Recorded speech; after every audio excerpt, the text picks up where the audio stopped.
Welcome to Off Script with Dan Dwyer on Robin Hood Radio, featuring in-depth interviews with guests from the world of theater and allied arts. Underwriting support from Johnny Cake Books in Salisbury, Connecticut, whose collection of rare, collectible, and out-of-print books is housed in a 19th century cottage in one of the most old-fashioned small towns in New England. And now, here's the host of Off Script, Dan Dwyer. Well, thanks, Marshall. Besides all the well-known summer theaters in our area, there is a vital and growing contingent of local and community theaters putting together interesting programs year-round. Today on Off Script, we'll be talking to two figures in the area year-round theater scene and a really interesting upcoming production of theirs. My guests today are Lloyd Baroody, co-founder of the nonprofit ShowTown, and playwright-director Jocelyn Beard. Jocelyn has created the One-Act Play Festival for Theatre Works of New Milford, and a version of that will be presented by Theatre Works and ShowTown at the Bach Gallery at the Sharon Playhouse on November 2nd. Welcome, Lloyd, and welcome, Jocelyn. Thank you. Thank you. Thanks. It's really interesting to me how much is really going on in the area that people who only know the big Berkshire summer theaters might not know about, and how many really creative people and people who just love theater populate, the Hudson Valley and the Northwest corner. Lloyd, and I'm also interested in how, well, whether you're talking about Broadway or a really established regional theater, just how stuff gets on the stage, how it just really gets produced, just to begin with. Lloyd, I can tell you a guy who really loves theater. You grew up in Lakeville. You had a career in a number of fields. You're retired now, I guess. You were involved in the Sharon Playhouse, and now you have this new enterprise, this new nonprofit called ShowTown. So I'm going to call you, for purposes of this interview, the producer. Is that accurate? Yeah, I guess we are producers in the sense that we stage events in the Lakeville, Salisbury, Sharon, sort of the extreme northwest corner of Connecticut. And the whole way that started was, I spend the whole year here, and a lot of people complain about there's just not enough to do in the wintertime. And so they go down to Florida or they complain about it. And I decided to, along with my partner, to take things into our own hand and really create events in the area, on either entertainment or cultural or educational, just to create some excitement and have some fun. And that's what we do. And this has been our first year, and we're already doing our fifth and sixth events over the next couple months. What were the two pieces of theater that you produced before? So what we did was we have a relationship with Theatre Works down in New Milford, which is an excellent theater for those of you who haven't been down there. I only discovered it about a year and a half ago. And I got to know the president there, and I asked her, they were doing a place called Race in February, which is a David Mamet play. And I asked her if there was a possibility that we could just sort of ship it up and bring it up here, because it's very hard to produce plays in a small market like this. A little bit easier in New Milford. So I guess I was a pretty good salesman. They were willing to do it, and they built the stage such that they could unscrew it, put it in a truck, and bring it up here. And we staged it in February at the Salisbury School for 3 performances, which were virtually sold out, which was pretty amazing considering we had no mailing lists, no awareness about us. It was a play, and a lot of people, they're used to watching musicals up here, and it was the middle of the wintertime. Right. But so we got such encouragement from doing that. Proving your hypothesis that people are looking for something to do in the middle of winter. Exactly. Yeah. We initially tried to do it at Sharon Playhouse. They weren't interested in it. They just thought it was too dark and controversial. So I had already committed. Mamet? Dark? Controversial? Well, they thought it was too controversial for them. It wasn't too happy time. So, and I was on the board at the time, but I wasn't able to convince the board. So at that point, I'd already committed to Theatre Works to do the play. So I thought, what am I going to do? I was in one of those situations where, you got to come through, even though you don't have the way to come through that you thought you would. So we went to Salisbury School. We convinced them to let us use their amphitheater, their non-proscenium stage, or whatever you want to call it.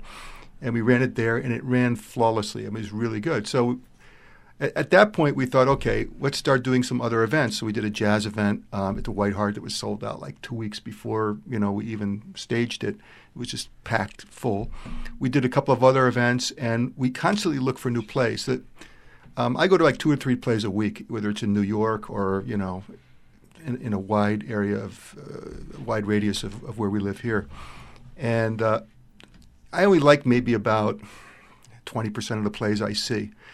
And I wouldn't bring anything other than the ones I like because I think I have a good idea what's good. And the thing is, but then to try and bring a play from wherever it is to here is a real stretch because, you have to sort of commit to that way before the play's probably even before it's even cast in some cases. And you don't really know what you're getting until the thing is running. And once it's already running, then it's too late. And then, directors in a lot of theaters, creative directors don't really want to necessarily. I mean, what's in it for them? So we have to sort of make it worthwhile for them in some way. Right. Well, this play is coming from Theatre Works in New Milford, and let's turn to Jocelyn Beard. Jocelyn, you've got an incredible background in theater, a graduate of NYU Film School, graduate of the Yale School of Drama. You've written a whole bunch of plays that have been produced all over the place, and you direct too. So tell us how your affiliation with Theatre Works came about. Oh my goodness, I've been working with Theatre Works for 20 some odd years as a director. A year ago, I started the Theatre Works Playwrights Workshop that meets every Wednesday and is usually standing room only. We have playwrights from all over the area, and some travel some distance. We have some that come from Massachusetts, some that come from all the way down on the coast in Stratford, workshopping new pieces of theater. And it was that program that the 10-Minute Play Festival grew out of. And Theatre Works has just been a very happy home for me as a director and a creative person. Great. In case you're just joining the program, I'm your host, Dan Dwyer, and the program is Off Script. My guests today are Lloyd Baroody, who's one of the founders of ShowTown, and Jocelyn Beard, who is associated with Theatre Works in New Milford, and we're talking about their new production that's going to be at the Sharon Playhouse on November 2nd called the One Act Play Festival. Did I get ShowTown right? You got it right, and okay. It's showtown.org. Showtown.org. We'll get into how you connect with everything like this at the end of the program. Let's talk about the One Act Play Festival. Is this the first time that Theatre Works has done it? Yes. You did. Okay. You're a playwright, so you have in your own head your own set of criteria about what makes a good play. You also direct, so you have a notion about what can, be actually staged in some Correct. kind of dramatic way. And you've been affiliated with a local community program of theater that knows how to appeal to a local audience. In putting together your criteria for the plays that you were considering, what were they, and how many entries did you get? Okay, we were very surprised. We received over 100 and probably close to 130 entries, and from all over the world. How do you begin to promote that? Because a lot of theaters all over the place are running workshops or one-act festivals as a way to encourage and to discover new talent. So how do you get your name out there, or the name of Theatre Works out there above everybody else's? Okay. Well, I don't know about above everybody else's, but there's a great site called nycplaywrights.org that is just an up-to-the-minute list of plays and festivals that are currently seeking submissions. And every playwright within, I think, a very healthy distance from New York City checks that daily to see if there's a theater somewhere that is having a festival that they have a piece that it is appropriate for that festival. And that's where we started. And then we're overwhelmed when the entries started coming in from everywhere. Did you set any criteria in terms of time, in terms of substance, in terms of theme, in terms of no theme. Any of that? The only criteria was it had to be a legitimate 10-minute play. Mm-hmm. And now, when you say legitimate, what does that mean? Okay. If a play is properly formatted, the rule of thumb is a minute a page, depending. Sometimes it can be a little more, sometimes it can be a little less, but the rule of thumb is a minute a page. So we were basically looking for 10-page plays. Got it. And also, my assistant, we read all of these plays 1,000 times each. Well, not really 1,000. That's a gross exaggeration. Thoroughly. We thoroughly read these plays. And some of them we just had to read aloud with the timer going on our phones to see if what we were looking at. Because some of the plays that we got were 13-page plays, but we actually were able to do them ourselves in 10 minutes. But most of the plays actually came in under 10 pages, so we did that, So then the criteria became, is it any good? Yeah. Is it dramatic, right? Or just, is the writing any good? Okay. We received a lot of plays, I think, from well-meaning beginners who need to workshop, maybe come to the TheatreWorks Playwrights Workshop on Wednesday nights at TheatreWorks in New Milford, to help learn how to tell their stories and polish their plays.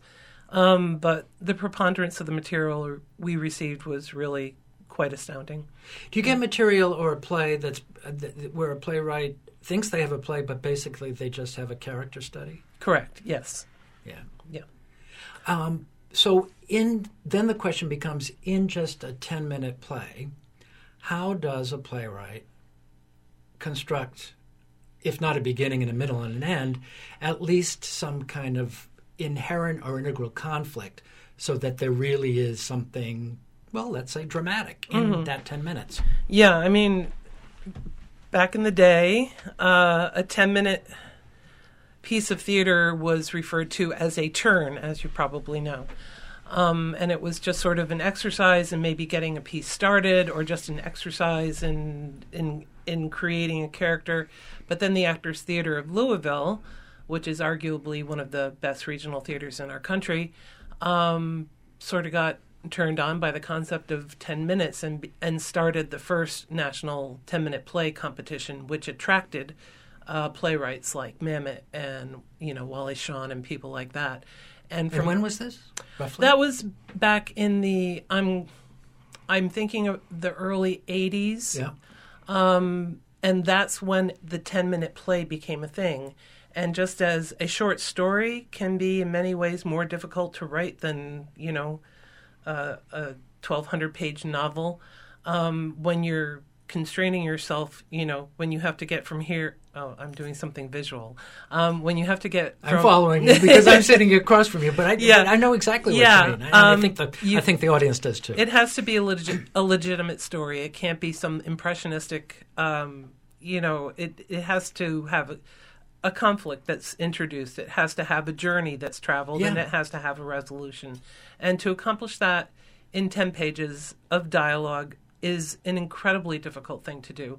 But since Actors Theater of Louisville threw down the gauntlet, 10-minute play competitions have sprouted up all over the world, and the art of writing a 10-minute play has become that. It is an art. This is an off-the-wall question that just popped into my head, so I'm going to ask it weirdo and all. So is the 10-minute play sort of a distant cousin of the English radio play? I think so. Maybe not that distant. Yeah. But yes, exactly. It is. Because we don't have a tradition of that in the United States, and BBC it's famous for. Well, we kind of do now. I mean, 10-minute play festivals are incredibly popular, and they're literally happening right now as we speak.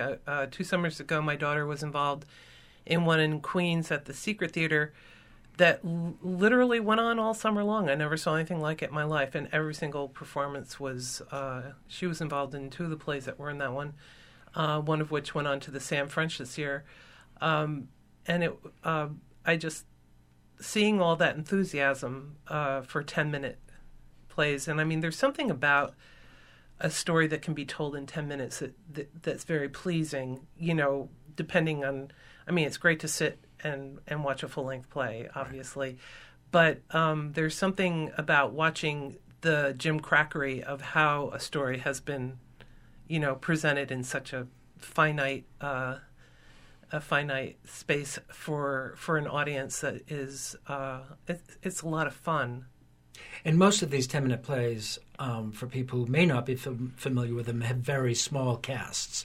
Either solo performances or two-handers, as they Correct. say. Yeah. One of our plays has a huge cast, which was a real challenge for the playwright who ended up directing it. But which one? I have the list of the plays in front of me. It's Not My Party. It's okay. Which is a very funny play By Adam Battlestein. Yes. Okay. And can I briefly describe it? Sure. It says It's Not My Party, which you can see at the Sharon Playhouse with 9 other 10-minute plays on November 2nd. 6 other. It's 6 other plays. Yeah. I'm sorry. Okay, 7 I've got a big list here. But anyway, It's Not My Party by Adam Battlestein is described as a gal can't even take a relaxing shower without her apartment being invaded by partying Brits in this farcical comedy with no manners whatsoever. Correct. That's good copy. Thank you. Whoever Lloyd disagrees, but I think that's pretty good copy. No, I like the copy. I just thought farcical and comedy was redundant. That's all. yeah. Well, they can be dark comedy, as Mamet does. So you can have farcical comedy, I suppose. But in any event, how many characters or how many actors will it take to stage this? Oh, thing I hope properly? Adam's not listening. It's a very big cast. I think it's got about 7 people in it. That's big for a 10-minute Yes, play. but it's very funny, and it happens so quickly. Okay. It's just Okay. Have you seen any of these plays, Lloyd? I haven't yet. Okay, but I will. Well, I will note because it's not going to maybe be that easy for Jocelyn to mention it. Is when Jocelyn, if I understand this correctly, when you curated or created the program at TheatreWorks, you did not include any of your plays. Correct. But since this is a different production in not exactly the same, in a different version, Lloyd, you've found the liberty to include one of Jocelyn's plays. Can you tell us a little bit about that from your point of view as a producer, and then we'll get it from the playwright's horse's mouth point of view. No, the plays were totally selected by TheatreWorks. I didn't select them. So what happened was there were 10 plays that were semifinals in the TheatreWorks festival a few months ago during the spring, and then we talked about doing this well after that festival had ended. So. What happened was TheatreWorks went back and selected 7 out of the 10 semifinals to run here. So it was really up to them as to who they could select and who was available, because not everybody's always available. So, and I guess they've all been rehearsing again because it's been a few months now. Oh yes. So it's blind faith on my part, but because TheatreWorks has done such a great job for most of their productions, and we had such a great experience with Race, I said, I'm willing to bet on these guys sight unseen, and that's how it's happened. So you took the 6 plays that have already been produced at TheatreWorks, correct? But because this is a different production that you're a producer of, you could add. You added Jocelyn's play. Yeah, I made the decision to add my play because several of the playwrights for example, the play that won our competition, a fabulous play called Youth for Dark by Keith Whalen, and the second runner-up, Bacon Clickbait, neither of those productions were available for the November 2nd date. And we went back over, the other productions that have been in the festival, and it was just a question of availability. And so when you say they weren't available, is that a licensing problem or no? Really? It's like they're in other productions. I mean, we're talking the actors. cast. Okay, yeah, all right, yeah. all right. It's getting the people. They have jobs. Yeah, yeah. So you're not rehearsing each one of these all over again. Correct. Got it. Okay. So your play is called Treasure Lights. Yes. Okay. I can read the little blurb that maybe either one of you wrote about it, or I can ask you to describe it. Please. Oh, golly. I've always had sort of a macabre interest in the roadside memorials that we see when we drive around here. Oh, you do see a lot of those. Yes. Yeah. And a really big one went up a year ago in my area that was very elaborate. And I would stop and look at it because, to me, it's like, why the spot? That's sort of what a graveyard, a cemetery is for, but the exact spot. There was something about... Like the telephone pole even, or they'll go or something like that. And the stuff that gets put up there, the Mylar balloons, the stuffed animals, the photos, the little memorabilia that within months is all moldering and, it's kind of sad and all the flowers have died. Yeah. And so I wrote a 10-minute piece about the spirits of two young women who sort of share this spot, and what happens on the day that is the anniversary of one of their deaths, when a young man who was involved in this one young woman's death comes to say a final goodbye to her, not knowing that she's there, of course, and and that's sort of what it's about. That's fascinating, which brings up another question. That sounds rather dramatic. It is. Okay, and I'm looking through the list of the 6 other plays. Did I get that right? There was a total of 7. Okay, I don't know why. I've got 10. The reason why I've got 10 minutes in my head. 10 by 10. And Barrington Stage in the winter does a thing called 10 by 10. Well, next time we'll do 10. No, well, but we will. If you've got 7 plays like that, one, and I know one. The one we mentioned before. It's Not My Party, a farcical comedy. Then you've got clearly yours, Treasure Lights, which is clearly a very dramatic piece. As a director, how do you put those together in a way that there's some kind of, if not a thematic arch, at least some kind of emotional flow for the evening's presentation? Right. That was for me the most engaging and fun part of when we did the festival at TheatreWorks, was deciding the order, picking the order of the plays. Because a lot of festivals, I don't think, put a lot of thought into it. They'll put their big comedy right up front and then end with the big drama. So by that time, everybody's forgotten the fabulous comedy. So knowing the plays well and knowing what is going to how a following play is going to affect the audience after what they've just seen, and to make sure that that's a positive effect rather than a drawing out effect. So choosing plays to run in an order that will complement one another rather than steal from one another was something that I really enjoyed doing, and I think I did a really good job.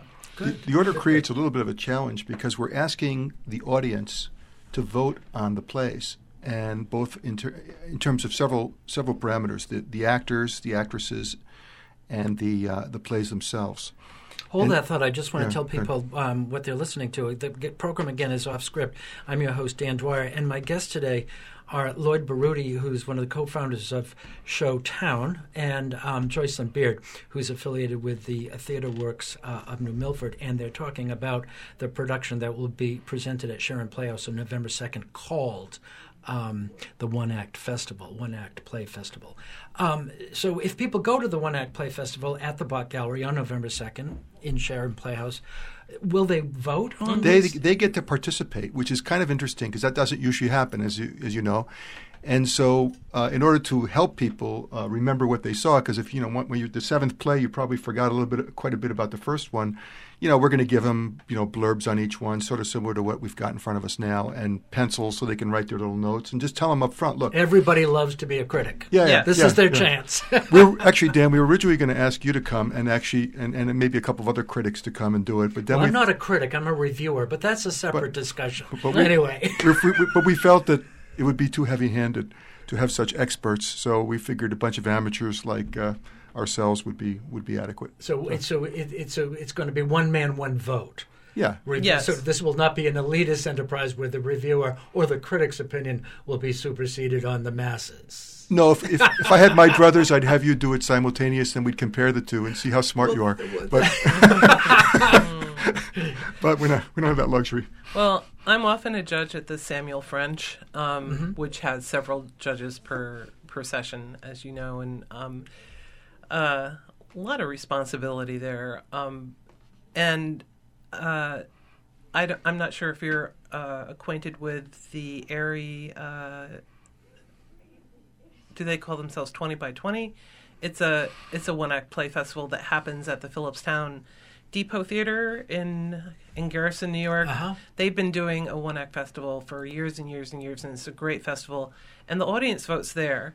And I've had many of my plays in that festival and have done well. But one thing I noticed was, like, some committed stage mom would literally buy out the house because little Junior is in a play. Yeah. And I'm like, how do you counterbalance something like that?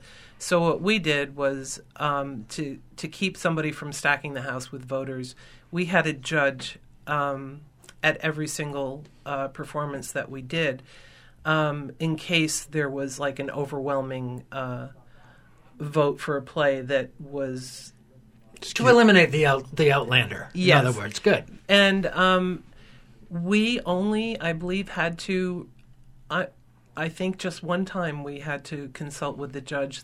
I was so surprised with how fair the voting was, and how much fun the people had voting, and the excitement while they waited for us to do our tabulation, which was us running outside. And one of us with the big stack of ballots going, one for this play, one for that play, while, Christine literally drew 1, 2, 3, 4, 5 / 1, 2, 3, 4, 5 /. And by the time we would come running back in with the results, the audience was like a fever pitch. Sure. And, yeah, it was great. So well, this will bring a new definition of immersive theater. Before we wrap up the program, I just want to give a shout out among the 7 plays that will be at November 2nd at the Sharon Playhouse under the title One Act Play Festival is a play called Dark Matter by my friend Donald Loftus. Mm-hmm. Yeah, Donald's really out there. He's got he a lot is. of stuff and a lot of festivals, so I'm very eager to see that. Has an awesome cast. Yeah. Adam Battlestein and Vicky Susby. They're amazing. Good. Jocelyn, I want to thank you for your inside take on what it takes to write a one-act play and what it takes to mount a one-act play festival. Looking forward to it. Thank you for having me. Support live theater. Okay. And Lloyd, let's wrap it up with you. Give us the details about how people can find out more about ShowTown and also Theater Works of New Milford, and specifically get tickets for the play on November 2nd. Okay, so to get tickets, go to the website showtown.org, and you can buy them right there. It's open seating. There will be some limited tickets available at the venue if you don't buy them ahead of time, but we'd appreciate you buy them ahead of time. And you can find all our other events at the same website, showtown.org. Okay. As far as TheaterWorks, TheaterWorks New Milford, I think if you Google that, it's theaterworks.net, is it? TheaterWorks, TheaTre works, all one word, .usa. .usa. Okay. Great. And we should mention, Lloyd, that it's 2 performances, right? 2 performances, one at 3 o'clock and another one at 7:30 Okay. p.m. Come to both. You can vote twice. There you go. Be there or be square. Thank you, Jocelyn, again. Thank you, Lloyd Baroody, once again. Thank you all for listening to Off Scripts. Until the next time you tune in, as a dear departed friend of mine used to say, be well.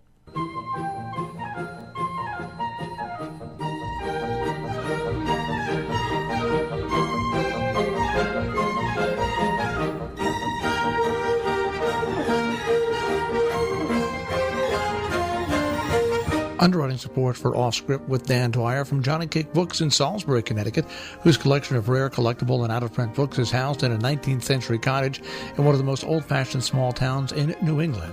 Off Script with Dan Dwyer is also available via podcast on our on-demand page, robinhoodradio.com. Click on On Demand, and then click on Off Script with Dan Dwyer.